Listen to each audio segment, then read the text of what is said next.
ጸሎት ልክ የሚሆነው እኔ የምፈልገውን ስጸልይ ሳይሆን የእግዚአብሔርን ፈቃድ ስጸልይ ነው። የኔ ፍላጎት ከእግዚአብሔር ፈቃድ ጋር ከተስማማ መልስ አለ። የኔ ፍላጎት ከእግዚአብሔር ፈቃድ ጋር ካልተስማማ 50 ዓመት ብጸልይ እድሜ ቢያልቅ አይመለስም። ጸሎታችሁ በጣም ቶሎ እንዲመለስ ከእግዚአብሔር ፈቃድ ጋር የተስማማ ጸሎት ጸልዩ። እኔ ባሪያ ነኝ አንተ ጌታዬ ነህ ብላችሁ ጀምሩ ስትጸልዩ። ፐርሲስታንስ መንፈሳዊ ዓለም አንድ ጉዳይ ላይ መቆየት መቻል ነው። ቆዩ አንድ ጉዳይ ላይ፣ ክረሙ አንድ ጉዳይ ላይ፣ ዋጋ ከፈሉ በአንድ ጉዳይ።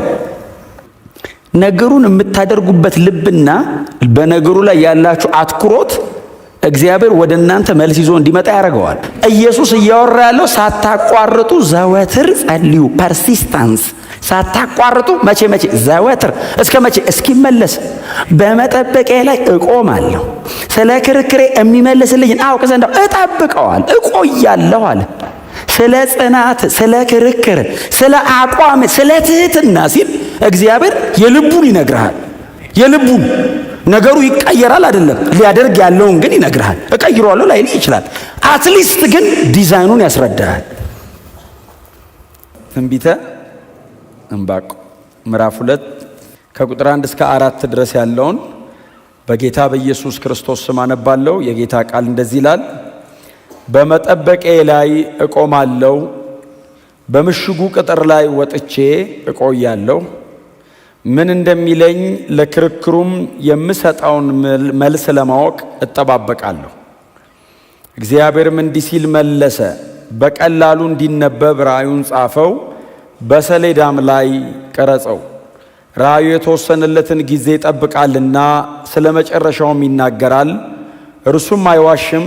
የሚዘገይ ቢመስልም ጠብቀው፣ በእርግጥ ይመጣል፣ ከቶም አይዘገይም።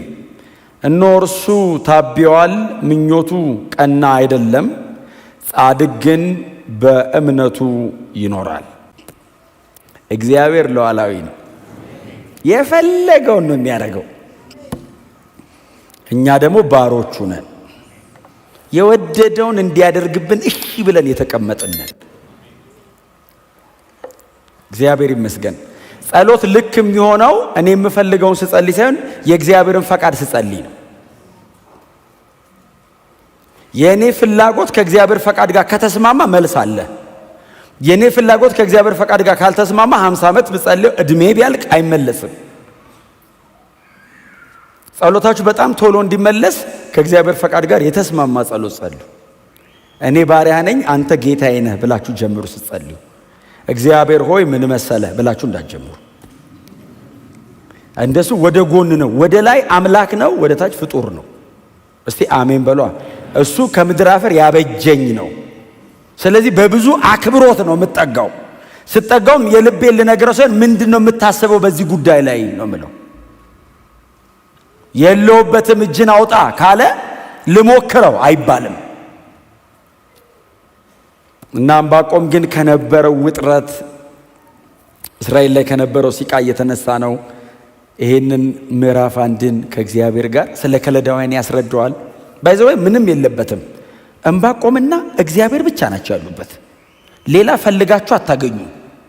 ዕንባቆም ግን በሕዝበ እስራኤል ሳይድ ሆኖ ወይንም እግዚአብሔር እመልሰዋለሁ እቀጣዋለሁ በሚለው ሕዝብ ሳይድ ቆሞ ነው ዕንባቆም የሚጮኸው። ሌላ ምናልባት ከእግዚአብሔር ጋር በጣም የተከራከረ ሰው የምታውቁት ሰው ካለ ዮናስን ትዝ ይላችኋል። ትንቢተ ዮናስ ይሄ በሕዝቡ በኩል ቆሞ የሚከራከረው ነው። ዮናስስ አልሄድም ብሎ ነው የሚከራከረው።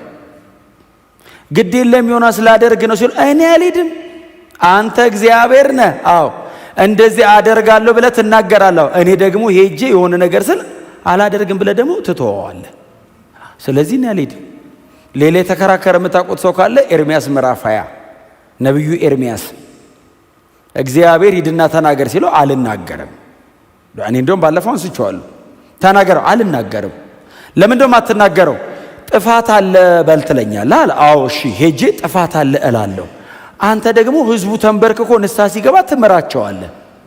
ውሸታም አረከኛል። አንተ ትናገራለህ፣ አንተ ትመራለህ። ቀጥሎ ኤርሚያስ ጥፋት ያለ ውሸቱ ነው ይባላል። አስዋሽተኛል። እንደውም እንደዚህ ይላል፣ አታለልከኝ እኔም ተታለልኩልህ። እውነቱን እኮ ነው፣ መንገዱ ነው። አሁን እናንተ እንዳትታዘቡት ኤርምያስን፣ አሁን አዲስ አበባ ቁጭ ብላችሁ እንዳትታዘቡት። እጅግ አመፀኛ ህዝብ መካከል የእግዚአብሔር መልእክተኛ ነው። በእግዚአብሔር በኩል የቆመው እሱ ብቻውን ነው። ህዝቧ፣ ነገስታቶቿና ካህናቶቿ በሙሉ አመፀኛ ሆነዋል እስራኤል። ኤርምያስ ብቻ ነው በእግዚአብሔር በኩል የቆመው። ስለዚህ ሄዶ ሲናገር ብቻውን ነው። ቀጥሎስ ህዝቡ ድፍት ሲል ያንን አመፀኛ ህዝብ እግዚአብሔር ይቅር ብየዋለሁ ይላል። ኤርምያስ ውሸትህን ነው ይሉታል መጥተው። አልናገርም ስል እግዚአብሔርስ ሄደ ባትናገር ወየውልህ አይደለም የሚለው። እግዚአብሔርም ይላል መጥቶ ጥፋት በላለኝ። አልናገርም ብሎ በተቀመጠበት ተነስና ተናገር አይደለም ያለው። ዝም ብሎ ነው ጥፋት አለ ሂድ ተናገር ሲለው አልናገርም ያለው ሰውዬ ድምፁ አለ አጥንቴን በላኝ ልቤን አነደደኝ ተነስቼ ሜጄ ጥፋት አልኩ ይላል። እምቢ ያለው ሰውዬ ተነስቶ ሄዶ ጥፋት ራሱን ያገኘው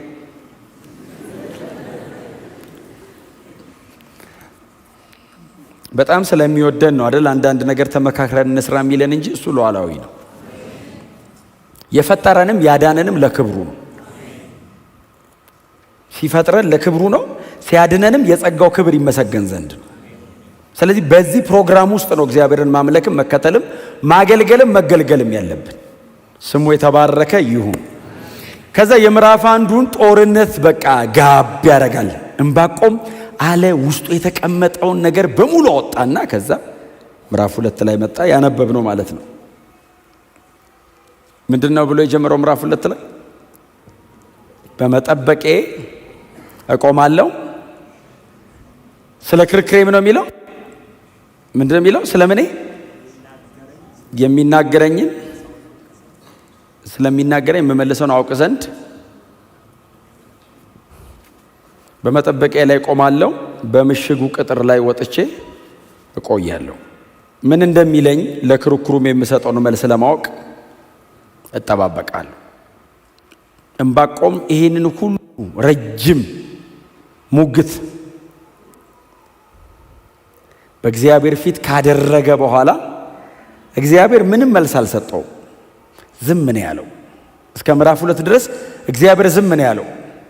የዕንባቆም ጉልበት አለቀ። የሚጮኸውን ነገር በሙሉ ከውስጡ አውጥቶ ሲጨርስ አሁን ከዚህ በኋላ ደግሞ ስለዚህ ጉዳይ እግዚአብሔር የሚለውን ለመስማት በመጠበቂያ ላይ እቆማለሁ። ይሄንን ሁሉ ነገር ብዬ ስፍራ አልለቅም።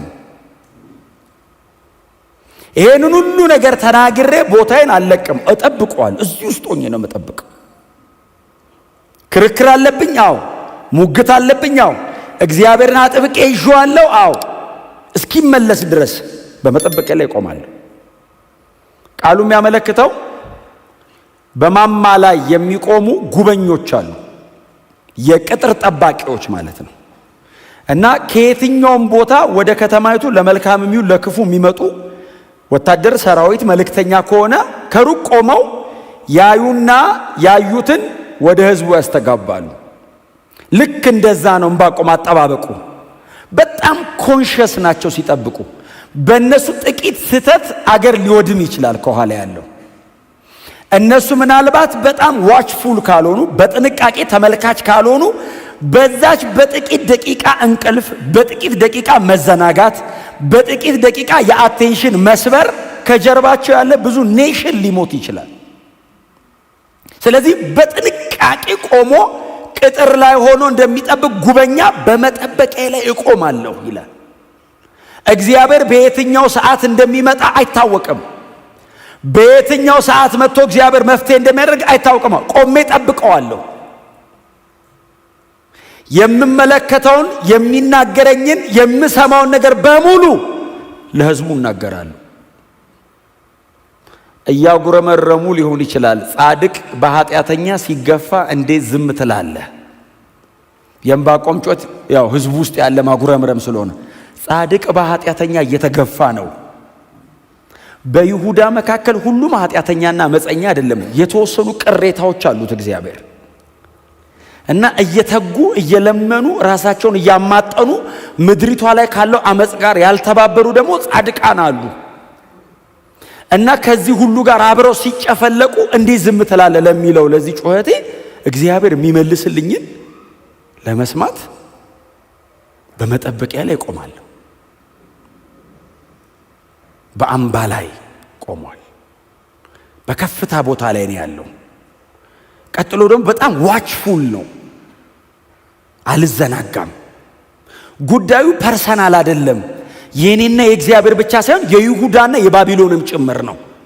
እንደ ኔሽን የተመረጠ ህዝብ አለ፣ ቅሬታ የተደረገ ህዝብ አለ። አዎ፣ ስለዚህ ህዝብ ጉዳይ ነው እየተከራከርኩ ያለሁት።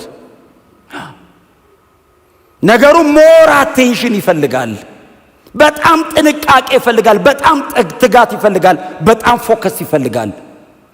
ዕንባቆም መጠበቅ ውስጥ ይሄ ሁሉ ነገር አለ።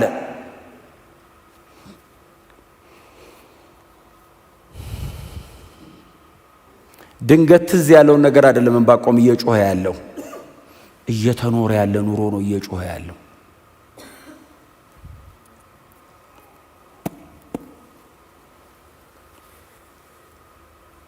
በምሽጉ ላይ ወጥቼ አለና እኔ ያስኩት ትርጉም ላይ እቆያለሁ አለ። ብቅ ብዬ አይቼ አልመጣም ማለት ነው ብዬ አልመለስም። እቆያለሁ አለ። መጠበቅ ይላል እቆያለሁ። ቀን ያልፋል፣ ሌሊት ያልፋል፣ ቀናት ይቆጠራሉ፣ ሳምንታት ሊያልፍ ይችላል። እግዚአብሔር እስኪመጣ ወራት ሊያስጠብቀኝ ይችላል። እግዚአብሔር እስኪመጣ ዓመታት ሊያቆየኝ ይችላል። አሁን እቆያለሁ።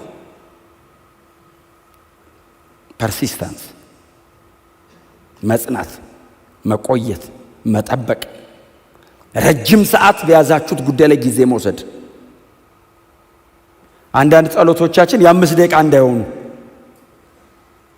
ትዝ ያላችሁ ሰዓት ብቻ እግዚአብሔር ሆይ ክብርህን ግለጥ ብላችሁ ስትነሱ ደግሞ ሌላ ነገር እንዳታስቡ። ዕንባቆም እንደዚህ ያለ እቆያለሁ በዚህ ጉዳይ ላይ አው የሚመልስልኝን ለመስማት። አጠገባቸው ሰው በጽናት ቆይ በሉት እስቲ። ፐርሲስታንስ። እኔ ብዙ ጊዜ ማነሳት አንዲት ሴት አለች፣ ሉቃስ ወንጌል ምዕራፍ 18 ላይ ያለችዋ ሴት ትስተላችኋለች። መበለት ናት፣ ብቸኛ ናት። ቀጥሎስ ድሃ ናት። በአንድ አገር አለ ኖርማሊ ጌታ ኢየሱስ ክርስቶስ እንደ ኢሉስትሬሽን ነው የነበረ ጉዳይ ሳይሆን አንድ የሚናገረው ነገር ለማብራራት ያቀረበው ምሳሌ ነው። ነገሩን በምሳሌ እንዲህ ሲል አስረዳች። በአንድ ከተማ 2 ነበሩ ይላል። ከተማው ብዙ ነው ግን ሁለቱን የጠቀሳቸው። አንድ ዳኛና አንዲት መበለት ነበረች አለና ኢየሱስ ኦኬ ይላሉ። አይ ቲንክ እንግዲህ 12ቱ ደቀ መዛሙርት እንደኛ ምዕራፍ 18ን 8-9ን ቁጥር አላነበቡትም፣ ገና እየሰሙ ነው። ዳኛው አለ እሺ ሲሉት እግዚአብሔርን አይፈራም ሰውን አያፍርም አለ።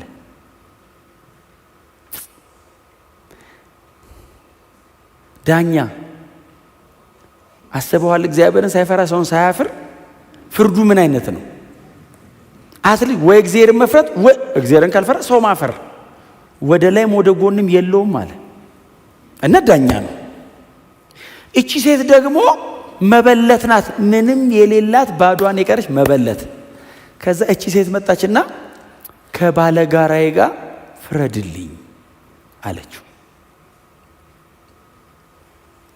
ዝም ብላችሁ እናንተ ሳሉት ምን ሊያረጋት ይችላል እያሉ ይጠብቃሉ ደቀ መዛሙርት ማለት ነው። ኬዙን ኢየሱስ አልተናገረውም፣ ጽናቷን ነው የተናገረው። ምንድነው ኬዙ አይደለም ኢየሱስ እያስተማረ ያለው እንዲህ ብላችሁ ጸልዩ ሳይሆን የምትጸልዩበትን ፐርሲስታንስ ነው። በጽናት በየዕለቱ እየመጣች ከባላይ ጋር ፍረድልኝ ትለው ነበር አለ ኢየሱስ። ከዛ ዳኛውም አለ ጌታ ኢየሱስ ምንም እግዚአብሔርን ባልፈራ ሰውንም ባላፍር። በጣም የሚገርም ነው። ራሱን የሚያውቅ ዳኛ ነው። ራሱን ያውቃል። እግዚአብሔር እንደማይፈራ ሰው እንደማይፈራ ያውቃል። አትሊስት ማወቅ ጥሩ ነው። 50% ይቀንሳል። እንትን ሰው ሳያውቅ እኮ ነው የሚያስቸግረው። ምንም አሁን እኮ አንዳንድ ሰው እኮ በጣም አመፀኛ ሆኖ እንደ ጻድቅ ይኖራል። ማወቅ ጥሩ ነው። አትሊስት ለንስሐ ዕድል ይሰጣል አይደል? ሰው ከነ ኃጢአቱ እንዳይሞት ያደርገዋል። ምንም እግዚአብሔርን ባልፈራ ሰውንም ባላፍር አለ። እሺ ይገርማል ይላሉ። ራሱን ያውቃል። አዎ ይገርማል። እየመጣች እንዳታስቸግረኝ ስለ ንዝንዟ ስል እፈርድላታለሁ አለና ጌታ ምንድን ነው ያለው? እዩ እንግዲህ አለ፣ ይህ አመፀኛ ዳኛ ያለውን ስሙ። ስለ ጭቅጭቋ ሲል ከፈረደላት እግዚአብሔርማ ለምርጦቹ እንዴት ፈጥኖ አይፈርድላቸውም? ኢየሱስ እያወራ ያለው ሳታቋርጡ ዘወትር ጸልዩ፣ ፐርሲስታንስ፣ ሳታቋርጡ መቼ? ዘወትር። እስከ መቼ? እስኪመለስ። በመጠበቂያ ላይ እቆማለሁ፣ ስለ ክርክሬ የሚመልስልኝን አውቅ ዘንድ እጠብቀዋል፣ እቆያለሁ አለ። ስለ ጽናት፣ ስለ ክርክር፣ ስለ አቋም፣ ስለ ትህትና ሲል እግዚአብሔር የልቡን ይነግርሃል። የልቡን ነገሩ ይቀየራል አይደለም፣ ሊያደርግ ያለውን ግን ይነግርሃል። እቀይረዋለሁ ላይል ይችላል። አትሊስት ግን ዲዛይኑን ያስረዳሃል። አካሄድ፣ ጽናት፣ ትህትና። ትዝ ይላችኋል። አክዓብ አመፀ እና እግዚአብሔር መጣና በኤልያስ በኩል እንደዚህ ያለው፣ አክዓብ አለው፣ አቤት አለው፣ በጣም አመፀሃል አለው። እሺ ሲለው በቃ ትሞታለህ አለው። ትሞታለህ ሲል ንስሐ ገባ አይደለም የሚለው። አክዓብም ቀስ ብሎ ሄደ የሚል ቃላል እኔ አንብቤ ነው። ቀስ ብሎ ሄደ። ይንቀዠቀዥ ነበር ማለት ቱር ነበር የሚለው። ቀስ እያለ ሲል እግዚአብሔር መጣን ኤልያስን እንደዚህ ያለው፣ ኤልያስ ሆይ አለው። አቤት ሲለው አክዓብን ይኸው አለው። አይ ቲንክ ኤልያስ እንትን ላይ ሆኖ መንገድ ላይ አየሁ መሰለኝ። እንዲህ ሲል ቀስ ብሎ ሄደ አለው። አዎ ሲለው በቃ ባንተ ዘመን አላረግም በለው። ቀስ ብሎ ስለሄደ ወይ እግዚአብሔር አልተንቀዠቀዠም ብሎ ትቼዋለሁ። ነገሩን የምታደርጉበት ልብና በነገሩ ላይ ያላችሁ አትኩሮት እግዚአብሔር ወደ እናንተ መልስ ይዞ እንዲመጣ ያደርገዋል። ዕንባቆም እግዚአብሔርን አውቆታል። ባይዘው ኬዙ በጣም ከባድ ቢሆንም እጠብቀዋለሁ አለ። ለምን መሰላችሁ? አሁን ተመልሼ ገብቼ ከተማ መሃል አብሬያቸው የሚያደርጉትን ባደርግ ለውጥ የለውም። እግዚአብሔርን ብጠብቀው ግን በመጣበት ሰዓት እንደሚቀይረው አውቃለሁ። ታዲያ ነገሩ እንዳለ ሆኖ እኔ ከእግዚአብሔር ጋር ነኝ አለ። እቆያለሁ። መጠበቂያ ላይ ቆሜ ቶሎ አልመለስ፣ እቆያለሁ። ሌላ የምታነቡት ክፍል ልስጣችሁ። መዝሙር 40 በቅንፍ 40 ቁጥር 1 ምን እንደሚለው ቆይቼ የሚል ቃል አንብባችኋል። ቆይቼ እግዚአብሔርን ደጅ ጠናሁት።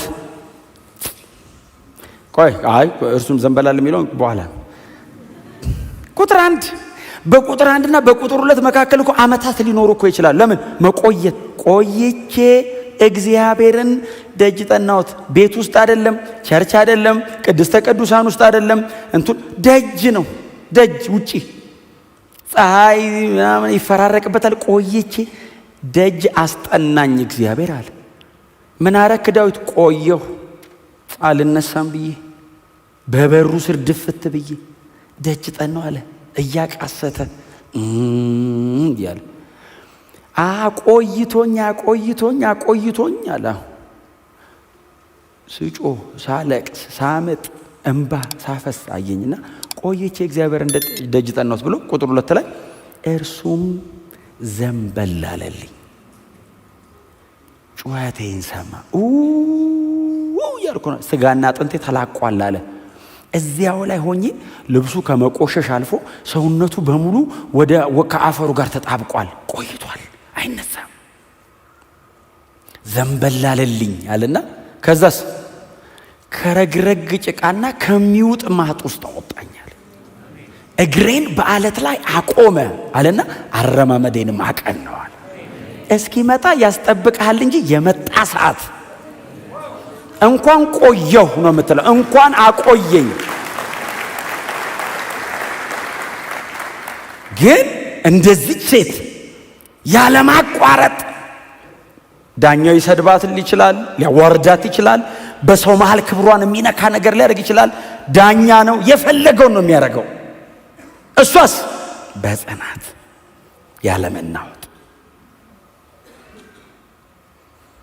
she was importunate ማለት ሼምለስ ፐርሲስታንስ ነበራት ብሎ ነው የጻፈው ሉቃስ። ሼምለስ ይሉንታ ቢስ ነው ጽናቷ።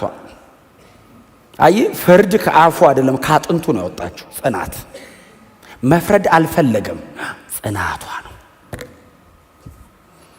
ረፍት ከለከለችኝ አለ። መኖር አቃተኝ እና ልፍረድ በቃ ምንድነው ጉዳይ? ሳይፈልግ አየው ጉዳዩን፣ ሳይፈልግ በየነላት። ሳይፈልግ ፍርድ ለማውጣት የጸናች ሴትዮ እማይሆን ፍርድ ቢፈርድ ደግሞ ለማስቀየር ድጋሚ ትመጣለች። ስለዚህ በትክክል ነው የሚፈርደው። ፐርሲስታንስ። መንፈሳዊ ዓለም አንድ ጉዳይ ላይ መቆየት መቻል ነው። ቆዩ አንድ ጉዳይ ላይ፣ ክረሙ አንድ ጉዳይ ላይ፣ ዋጋ ከፈሉ በአንድ ጉዳይ። እውነቴን የምነግራችሁ በጣም ብዙ ነገር ነው ያለው። ባይዘ በመጠበቂያ ላይ ቆማለሁ። ስለ ክርክር የሚመልስልኝን አውቅ ዘንድ እቆያለሁ። ብዙ ነው። ብዙ አቋም፣ ፎከስ፣ ብዙ ነው። ኮንቪክሽን ምን የሌለው ነገር አለ እዚህ ውስጥ። ከተማ እኮ ነው ትቶ እኮ ቆሞ እዚህ ስትራክቸር ይጎትታል። የከተማ ስትራክቸር ለስትፉል የሆነ ከተማ ነው። ግባና የሆነ ነገር አርግ ይልሃል እኮ። ኖ በእግዚአብሔር ፊት ነው የምሆነው። ምዕራፍ 2 ላይ ይሄንን ውሳኔ ባይወስን ኖሮ ትንቢተ ዕንባቆም የሚባል መጽሐፍ አናገኝም። ለምን? እግዚአብሔር አይመልስማ። እግዚአብሔር ሊመልስ ቢመጣም ሰውዬው የለማ። ቡክ አይኖረውም። ቡክ አይኖረውም። ያጉረመረመ አንድ ሰውዬ ነበር የሚል ኤርምያስ 47 ላይ ገብቶ እናገኘዋለን። ለብቻው መጽሐፍ ይዞ ይወጣም። ኤርምያስ ትንቢቱ ተጠቅልሎ ያልፋል። አንድ ዕንባቆም የሚል ሰውዬ ነበር የሚል እናነብ ይሆናል። እንደዚህ አይነት ግን የኛን ልብ ጎትቶ የሚያሳርፍ ክርክር የሌለበት ሰው የለም። እርግጠኛ ነኝ በዚህ ዘመን የመጨረሻው ዘመን ነው። ጻድቅ እየተገፋ ኃጢአተኛ የሚበረታበት ዘመን ነው። ምንም ጥርጥር የለውም። ከእግዚአብሔር ጋር መወገን እንደ አመጽ ሊቆጠር ይችላል። በጽድቅ መኖር አሁን በጣም የድሮ ሊመስል ይችላል። ቸርች ውስጥ በእግዚአብሔር ሳይድ መቆም፣ እንስቲ እንጸልይ ማለት የመጽሐፍ ቅዱስ ኢንቴንሽን እግዚአብሔርና ሰዎቹ ናቸው። ለምን? ታሪክ የተሻገሩት ሁለቱ ናቸው። ታሪክ የተሻገረ ሌላ ሰው የለም አብሯቸው። ይሄው እነዚህ ናቸው የተሻገሩት፣ እግዚአብሔርና ዕንባቆም። ሂስትሪ ሜክ እግዚአብሔር ታሪክ ሰራ ከዕንባቆም ጋር የሚጻፍ ታሪክ። እግዚአብሔር ሉዓላዊ እንደሆነ የሚያውቅ ደግሞ እግዚአብሔር መሐሪና ደግሞ ተሸካሚ እንደሆነም የገባው አይነት ሰው ነው። ከዛ እግዚአብሔር ይናገራል። እግዚአብሔር መልስ ሰጠ። እጠብቃለሁ፣ ቆሜያለሁ፣ በፍጹም አልነቃነቅም ሲል እግዚአብሔር ደግሞ መልስ ሰጠ። መጣ እግዚአብሔር። የምዕራፍ 1ን ጭቅጭቅ ሰምቶታል። ሰማይ አይደለም እግዚአብሔር የሰማው አጠገቡ ነው። እግዚአብሔር በሁሉ ቦታ የሚኖር አምላክ ነው። ባይዘው እመጣለሁ ጠብቀኝ ሲል ተዘጋጅ እያለ ነው እንጂ ከየትም አይመጣም። አጠገብ ነው ያለ። አሁን እመጣለሁ ጠብቀኝ ሲል 3 ሰማይ አቋርጦ የሚመጣ እኮ ነው የሚመስለን። አሁን እኛ በሁሉ ቦታ ይኖራል። አሁን በተለይ ለኛ ለአማኞች ደግሞ ውስጣችንም አለ። ባይዘው ጠብቀኝ ሲል ቢሬዲ አለው። ምንድነው ቢለ ዝብርቅርቅ እንዳይልብህ ጠብቀኝ ሲል ስትዘጋጅም ባይዘው አጠገብ ነው፣ እያየ ነው። ስሙ ብሩክ ይሁን። እግዚአብሔርም እንዲህ ሲል መለሰ ይላል ቁጥር 2። በቀላሉ እንዲነበብ ራእዩን ጻፈው፣ በሰሌዳም ላይ ቀረጸው። ራእዩ የተወሰነለትን ጊዜ ይጠብቃልና ስለ መጨረሻውም ይናገራል። እርሱም አይዋሽም። የሚዘገይ ቢመስልም ጠብቀው፣ በእርግጥ ይመጣል፣ ከቶም አይዘገይም። እግዚአብሔር እንደዚህ ያለው። አሁን ማሳየህ ነው፣ እምነግርህ ነገር አለ። እሺ ሲለው ጻፈው። ራእይ ያሳይሃለሁ አለው።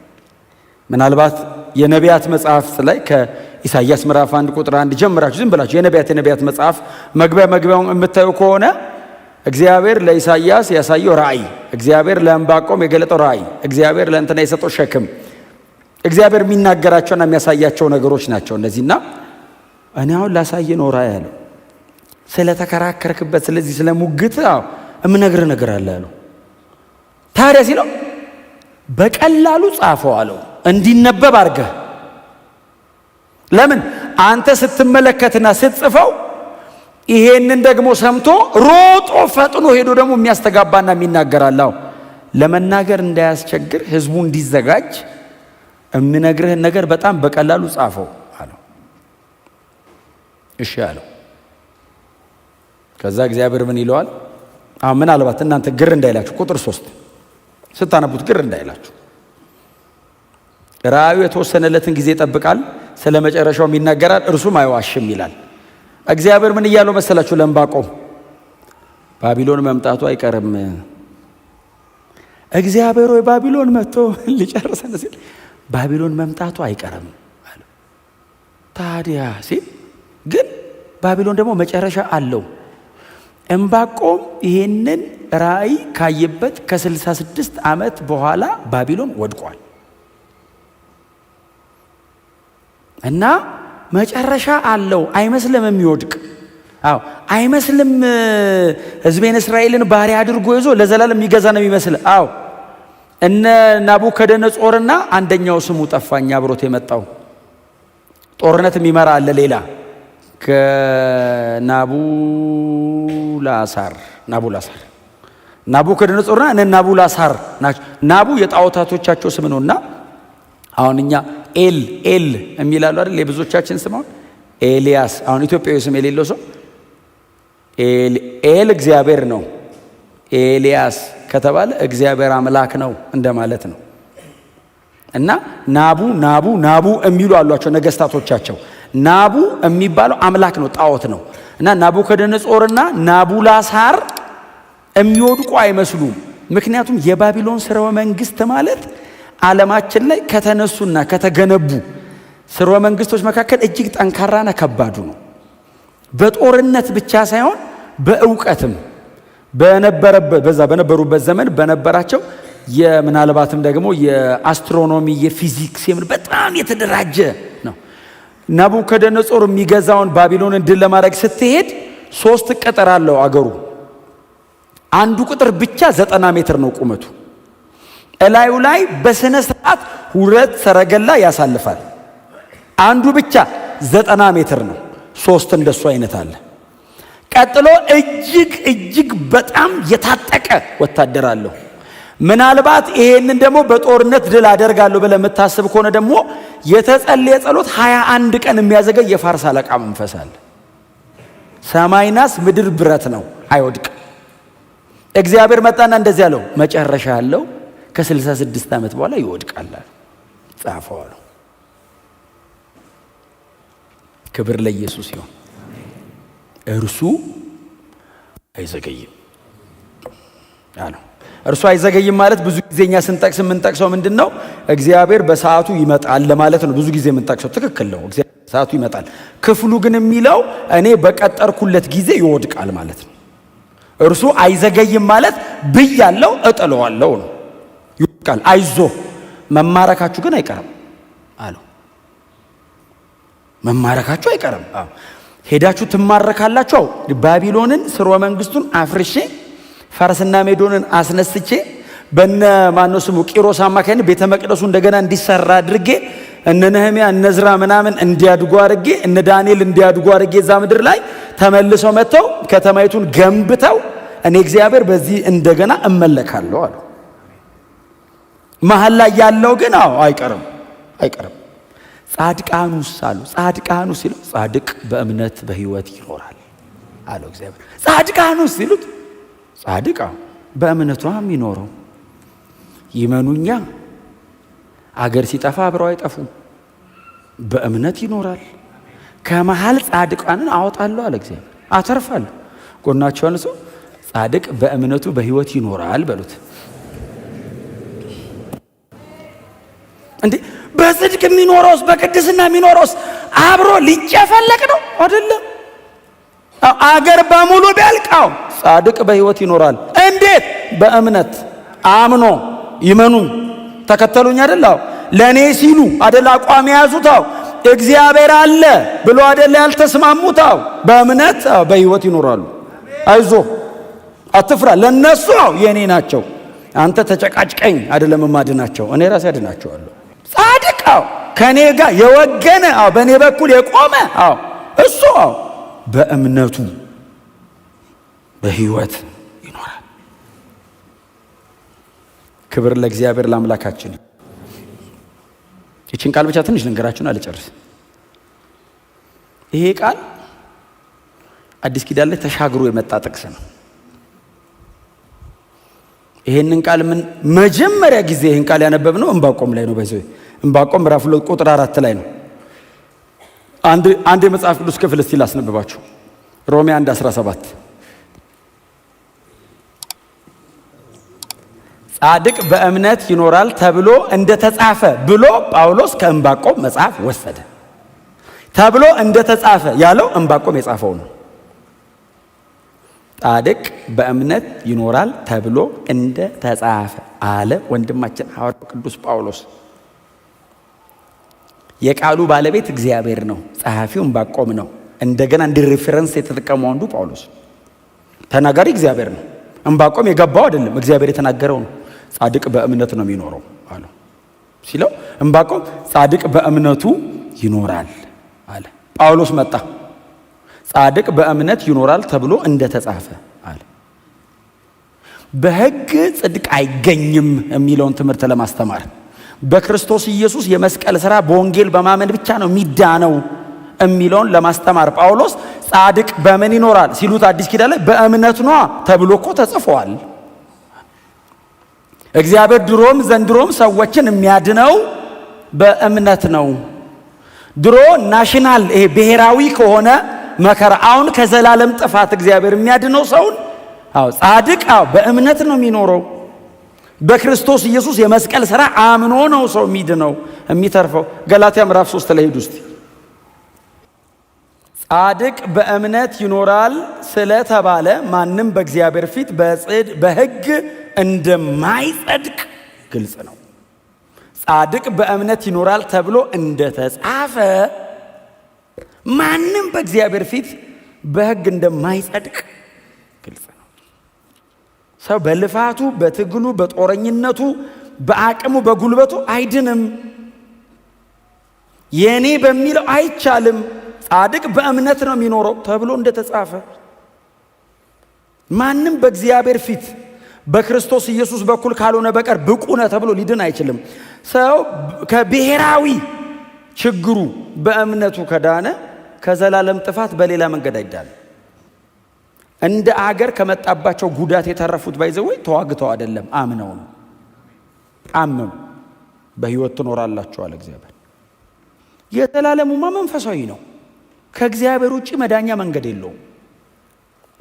ስለዚህ እስራኤላውያን ብድግ አሉና እኛ በሕግ ሥራ ነው ምንድነው? ጳውሎስ መጣና ተብሎ ተጽፏል፣ ጻድቅ በእምነት ነው የሚኖረው።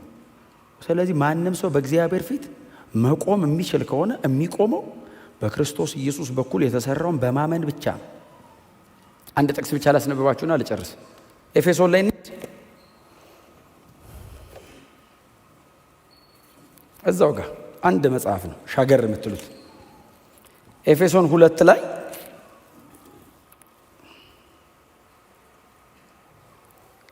በእምነት በጸጋ ድናችኋልና ይህም የእግዚአብሔር ስጦታ እንጂ ከእናንተ አይደለም። አለቅ። ይሄ ጥቅስ ጻድቅ በእምነት ይኖራል የሚለው ጥቅስ እግዚአብሔር ተናግሮ ዕንባቆም ጽፎት ጳውሎስ ብቻ ሪፈር አድርጎት አልቀረም። በቤተ ክርስቲያን ታሪክ ውስጥ ለተነሱ ትልልቅ መንፈሳዊ ንቅናቄዎች ምክንያቱ ይሄ ጥቅስ ነው። ከብዙ ቦታ ፕሮቴስት አድርገው ወጥተው በእምነት ነው መጽደቅ አይደል ያሉት? መጽደቃው ጽድቃው በእምነት ነው ያሉት። ለትልልቅ መንፈሳዊ ንቅናቄዎች ምክንያት ይሄ ጥቅስ ነው። ሰው በሕግ ሥራ እንደማይጸድቅ እናውቃለን አለ ጳውሎስ። በሕግ ሥራ ሰው እንደማይ እናውቃለን፣ በክርስቶስ ኢየሱስ በማመን እንጂ። ክብር ለእግዚአብሔር ይሁን። ዘንድሮም ቢሆን ኃጢአተኛ ጻድቅን ሊጫን ይችላል። አመፀኛ በጣም የፈጠነ ሊመስል ይችላል። በጣም ጥቂት ጊዜ ታገሱ። በጣም ጥቂት ጊዜ ጠብቁ። በመቆያችሁ ላይ ሆኑና እግዚአብሔር እስኪገለጥ ልጁ ኢየሱስ ክርስቶስ ተመልሶ እስከሚመጣ የዚህ ዓለም ገዢ ስርዓቱን ዘርግቶ ጻድቃንን ሊያሳድድ ይችላል። በጣም ጥቂት ጊዜ ነው። ጌታ ኢየሱስ ክርስቶስ በቅርብ ይመለሳል። አሁን ከሆነ ቦታ መጥቶ የሚያድነን የሆነ አካል አንጠብቅም። ኢየሱስ ከሰማይ ይመጣል። ወደ ሀገራችን እንሄዳለን። ጻድቅ በእምነት በሕይወት ይኖራል። ለዘላለም ከጌታ ጋር የምንኖርበት መንገዱ ይሄ ብቻ ነው።